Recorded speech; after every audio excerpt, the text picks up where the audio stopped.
Halo Leaders, balik lagi sama saya Arya dan ini adalah iQOO Z10R. Ya, pasar HP 3 jutaan tuh lagi cakep-cakepnya. Kalau dulu tuh punya duit 3 jutaan, paling gampang ya itu ngerekomendasiin HP Poco. Poco lagi, Poco lagi. Karena ya susah gitu nyari lawan yang pas. Tapi sekarang pemainnya tuh udah makin banyak ya, dan secara harga dan juga spesifikasi tuh udah makin kompetitif lah. Kayak ada Tecno Camon, terus ada iQOO. Nah, iQOO ini menurut saya lebih gila lagi ya. Mereka tuh nggak cuma main di flagship killer, tapi sekarang juga udah makin masif main di harga 3-4 jutaan. Yang mana speknya juga makin monster lagi. Padahal di range harga 3 jutaan aja mereka sebenarnya udah punya iQOO Z10 ya. Sekarang mereka tuh nambah amunisi baru yang mainnya tuh lebih murah lagi. Dan speknya juga lebih bagus. Ya gimana nggak bagus ya Pak? iQOO Z10R ini udah punya lensa ultrawide, chipsetnya baru, ada Aura Lag, dan sekilas kok ini mirip kayak Vivo V60 Lite 5G ya, yang harganya udah tembus 5 jutaan. Nah pertanyaannya, ini iQOO tuh lagi bakar duit atau sebenarnya ada spek yang dipangkas-pangkasin ya biar dapat harga yang semantap ini? Yuk kita bahas. Oh ya, sebelumnya saya pengen ngucapin terima kasih dulu sama distributor ponsel ya yang udah minjemin iQOO Z10R ini buat kami cobain. Nah, mumpung banyak potongan, diskon, coba deh mampir aja ke lapaknya, linknya udah saya taruh di bawah. Ya sebenarnya kalau kita ngeliat harganya, si iQOO Z10R ini posisinya ada di tengah-tengah ya, antara Z10 Lite dan juga Z10 yang polosan. Dia starting harganya tuh di 3,3 juta, untuk varian yang paling kecil di 8/128 GB. Dan kita perlu nambah sekitar 300.000 lagi ya, buat dapetin varian memori yang di atasnya. Ada yang 8/256 dan yang paling mentok di 12/256 GB. Jadi kalau sebelumnya tuh ada iQOO Z9X, nah ini bisa dibilang penerusnya ya. Cuma sekarang udah nggak pakai X lagi, tapi pakai R. Saya nggak tahu ya R ini definisinya apa, tapi kalau menurut Nabel saya, analis gembel, R ini menurut saya sih lebih ke racing kali ya. Karena ya kalau kita ngelihat tagline dari iQOO Z10R, dia emang lebih fokus ke bagian performanya. Tapi sebenarnya kalau kita ngomongin soal chipset, ini tuh DNA-nya nggak iQOO banget. Karena ya iQOO tuh dari awal rilis, mereka konsisten banget pakai chipset Naga, Snapdragon. Dan untuk kali ini ya di Z10R mereka untuk pertama kalinya pakai chipset MediaTek. Tepatnya pakai Dimensity 7360 Turbo. By the way, ini chipset yang sama ya dipakai di Vivo V60 Lite 5G yang harganya tuh udah tembus 5 jutaan. Jadi ya di harga 3 jutaan ini jadi menarik banget sih. Nah, sebenarnya kalau ngomongin soal spek hardware, si 7360 Turbo ini kayak nggak jauh beda gitu ya sama Dimensity 7300 yang dipakai di Poco X7 dan juga di Tecno Camon 40 Pro. Karena ya kalau kita ngelihat ya, ini jeroannya sama persis sih. Tapi si 7360 Turbo ini lebih ngoptimalin di sisi gaming dan juga fotografinya. Nah, bagian yang lebih racing itu justru ada di speed storage-nya ya. Yang mana ini HP udah pakai UFS 3.1. Asli, jarang-jarang banget nih HP 3 jutaan yang pakai UFS setinggi ini. Karena ya kalau kita ngelihat HP-HP lain ya kayak Poco X7, Tecno Camon 40 Pro, bahkan iQOO Z10 kakaknya yang versi polosan itu masih pakai UFS 2.2 yang lebih rendah. Dan pas saya cek ya speednya itu emang lumayan signifikan sih. Si iQOO Z10R ini tuh punya speed storage yang rata-rata 3-4 kali lebih ngebut daripada HP-HP lain dengan storage UFS 2.2. Jadi ya nggak heran ya kalau kita ngelihat skor Antutunya juga cukup perform di sini, bisa tembus di 700 sampai 800 ribuan. Ya, dengan spek mesin kayak gini, pengalaman buat ngabar game-game kompetitif juga udah lumayan smooth sih. Kayak PUBG Mobile, di sini udah bisa main pakai frame rate halus di 60 fps. Performanya juga cukup stabil nih, dari awal sampai kelar match. Buat aiming juga lancar banget ya. Ini sensor gyroscope-nya udah hardware dan akurasinya juga bagus banget. Pusat Mobile Legends juga udah kebuka nih di settingan super alias bisa jalan up to 90 fps. Cuma untuk bisa main dengan frame rate segini, settingan refresh rate-nya mesti kita mentokin dulu ya, biar nggak kekunci di 60 fps doang. Main game yang lebih berat macam Wuthering Waves juga masih ngangkat ya, cuma nggak usah berharap lebih sih, bisa stabil di settingan yang paling tinggi. Ini saya main di medium 60 fps aja, performanya tuh langsung kunci maksimal di 45 fps alias nggak bisa lebih dari itu lagi. Ini masih lumayan playable ya, kayak pas traveling sampai battle yang agak rusuh, frame rate-nya tuh di kisaran 30-40 fps. Dan kalau diem doang, baru deh standby di 45 fps. Nah yang menarik, pas diajar game-game berat kayak gini, suhunya tuh nggak yang panas-panas banget. Ini terpantau bagian yang paling panas itu ada di dekat kamera ya. Ini bisa sekitar 41-42 derajat Celcius.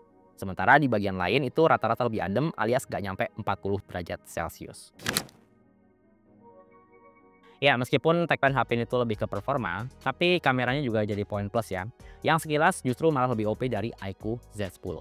Jadi bagian yang deal breaker buat nggak ngambil Z10 ya, apalagi buat konten, justru nggak ada di HP ini. Ya, ini HP ada lensa ultrawide-nya, ada lensa ultrawide-nya, ada lensa ultrawide-nya. Kalau untuk kamera utamanya ini masih plek-ketiplek ya, sama kayak iQOO Z10 yang polosan. Dia pakai 50 megapiksel dengan sensor Sony IMX882. Tapi ya gak ada makan siang yang gratis pak. Meskipun ini HP punya ultrawide, tapi ada satu bagian yang dikurangin di HP ini. Ya, ini HP nggak punya OIS. Kalau buat foto-foto point and shoot siang-siang, kualitasnya so far udah ngangkat ya. Nah, biar lebih jelas, di sini saya sandingin bareng hasil foto kamera HP 3 jutaan yang lain. Kebetulan sensornya juga sama-sama pakai Sony. iQOO di sini lebih main di warna-warna yang pekat. Jadi sekilas warna yang ditampilin itu jauh lebih gonjreng dan feel-nya tuh berasa lebih nampol. Performa HDR-nya juga kelas ya, terutama pas ngadepin kondisi yang over backlight. Beberapa detail kayak langit dan objek-objek di sekitarnya itu masih bisa ditampilin dengan cukup bagus, nggak fokus di salah satu doang. Ya meski secara hardware mungkin masih mirip-mirip, kamera iQOO Z10R ini kebantu sama computational photography yang relatif lebih OP. Mungkin ini salah satu bagian yang dioptimize dari chipset baru ya, si Dimensity 7360 Turbo, di mana ISP-nya juga udah jauh lebih matang. Karakter foto yang gonjreng ini juga diboyong sampai kamera ultrawide-nya. Ya meskipun resolusinya standar banget, 8 megapiksel doang, tapi emang tipikal ultrawide di Z10R ini nggak sepucat ultrawide di harga segini. Guratan-guratan awan dan juga garis tegas gedung masih bisa ditangkap dengan cukup bagus ya. Bahkan warna cerah kayak hijau daun itu masih bisa di-boost di kamera ultrawide-nya ini. Ya minimal nggak nambah kerjaan lagi sih buat diedit ulang warnanya biar bisa lebih instagramable. Sayangnya harga mahal ada ultrawide di sini tuh mesti diganti dengan ngilangin satu hal vital, yaitu OIS.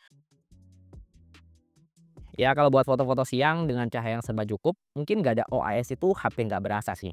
Tapi kalau buat hunting foto-foto malam, di dalam ruangan, cahayanya serba kurang, ini kerasa pak. Mau sestabil-stabilnya tangan megang, tetap aja ya, ada satu dua bagian yang kayak kurang stabil atau kurang fokus. Apalagi kalau pakai mode malam, yang emang butuh waktu beberapa detik buat kameranya steady.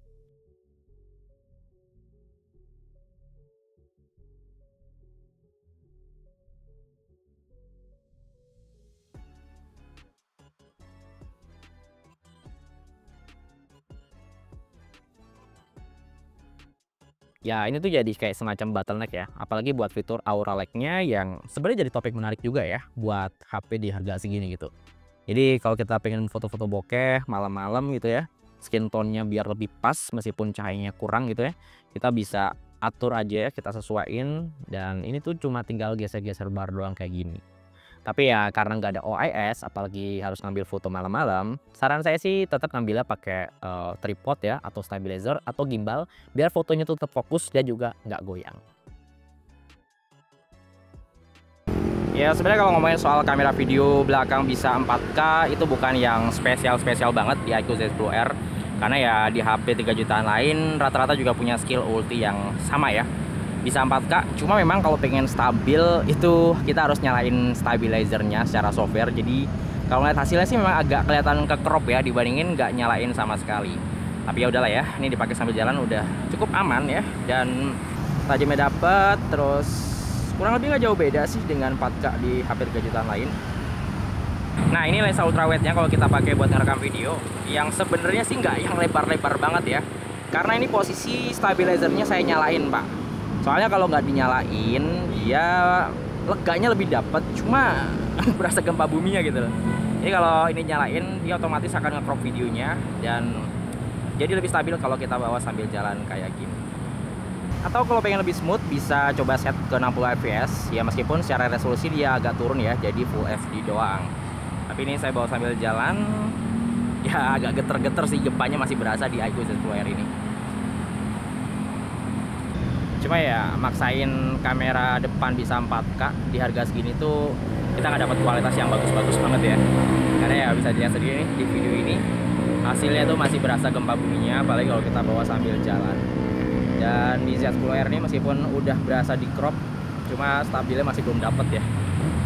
Nah kalau untuk mikrofon gimana nih? Suara saya udah jelas kedengeran dari mikrofonnya Z10R atau yang sebelah sini lebih bagus? Coba komen di bawah.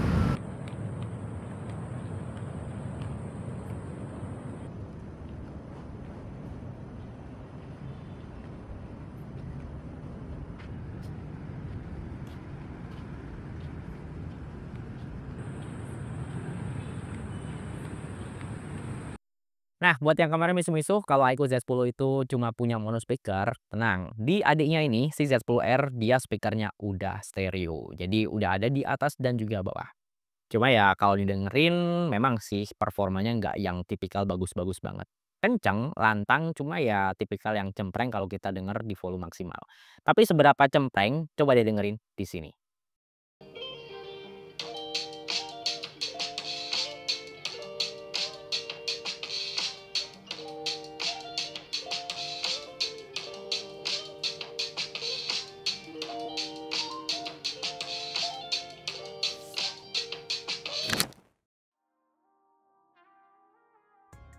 Terus bagian yang menarik dari HP ini tentu aja ada di kapasitas baterainya ya, yang bisa dibilang cukup monster. Ya meskipun nggak se-Titan kakaknya si Z10 yang bisa sampai 7.300 mAh, di HP ini baterainya cuma 6.500 mAh. Cuma loh, padahal ya ini HP kalau dipakai 1,5 sampai 2 hari itu masih sangat-sangat sanggup. Ini kalau saya pakai buat maraton streaming 2 jam, itu baterainya tuh cuma kemakan sekitar 4%. Saya pakai buat live TikTok ya, jualan 1 jam, yang mana di HP lain tuh udah deres banget konsumsinya. Di sini cuma turun sekitar 14%.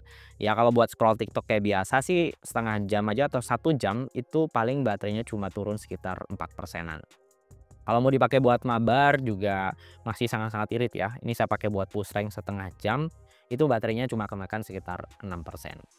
Ya benefit punya baterai gede itu memang lebih enak dan lebih nyaman buat dipakai jangka panjang ya. Kayak udah dipakai beberapa tahun, yang mana performanya udah turun ke 80%, kapasitas sisanya tuh masih tetap kerasa banyak sih. Jadi ya nggak terlalu ngaruh-ngaruh banget.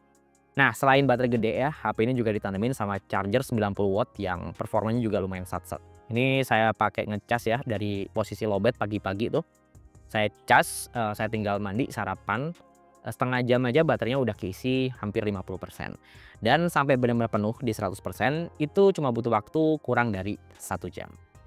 Nah, satu hal yang saya kurang suka dari HP ini mungkin lebih ke tampilan termukanya ya atau UI-nya. Yang mana dia masih pakai FunTouch OS 15. Kayak rasanya tuh pengen segera buru-buru ganti dari FunTouch OS ke Origin OS ya. Yang mana update-nya juga udah mulai OTW ke beberapa HP iQOO dan juga HP Vivo. Dan sebenarnya saya nggak yang benci-benci banget sama FunTouch OS gitu karena performanya jelek. Enggak, performanya nggak jelek, masih smooth juga. Bahkan AI-nya juga masih bisa dibilang paket komplit lah buat harga segini. Tapi ya lagi-lagi lebih ke tampilannya aja sih, kayak layout, kayak menu-menunya tuh kerasa flat gitu. Jauh jauh banget dibandingin sama One UI, ColorOS, bahkan HyperOS ya, yang sering banget dibilang sama netizen itu hyperbug.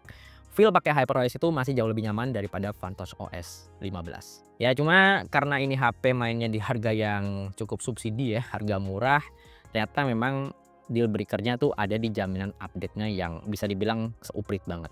Ini HP startingnya dari FunTouch OS 15 ya, Android 15, dan jaminan update-nya itu cuma 2 kali upgrade Android.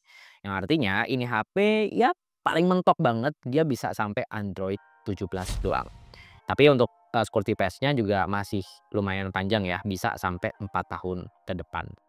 Terus yang saya suka dari HP-HP-nya iQOO ya, termasuk HP Vivo juga, karena ya masih satu rumah, itu di daya tangkap sinyalnya sih, yang bisa dibilang cukup stabil meskipun lagi nerima sinyal yang cuma 1 sampai 2 bar doang, termasuk di koneksi WiFi-nya.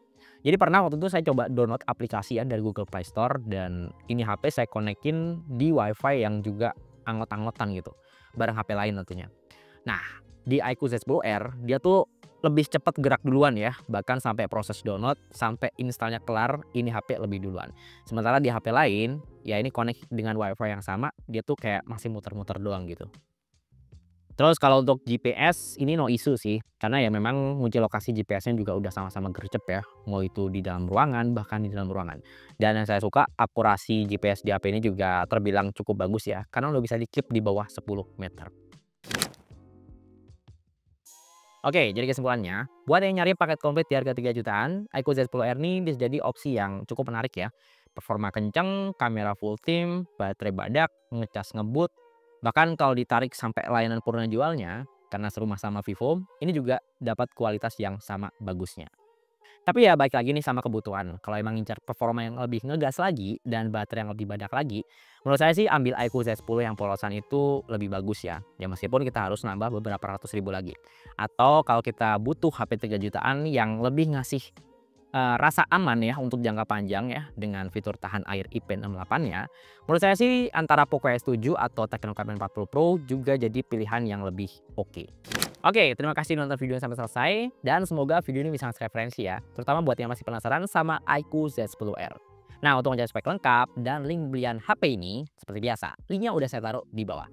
Ya, di sini dengan saya Arya dan di belakang kamera ada Tama. Sampai ketemu di video berikutnya.